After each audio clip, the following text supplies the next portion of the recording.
Hello everyone, welcome back to the channel. In this video, I'm going to create a quick in-depth head-to-head comparison review between this distro platform, which is Tuxedo and Pop OS. So let's quickly dive into it. Talking about Tuxedo OS is a polished Utumb-based distro built around KDE Plasma, offering a stability, strong performance, and excellent hardware support, especially on Tuxedo laptop.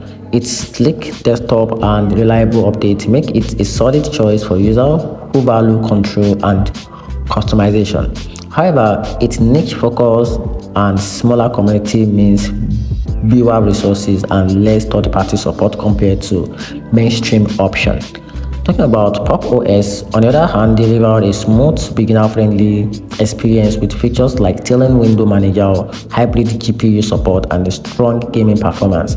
It ideal for productivity, coding, backed by System 76 regular update. The downside is that it's more tied to System 76 ecosystem and offer a less customization flexibility than KDE.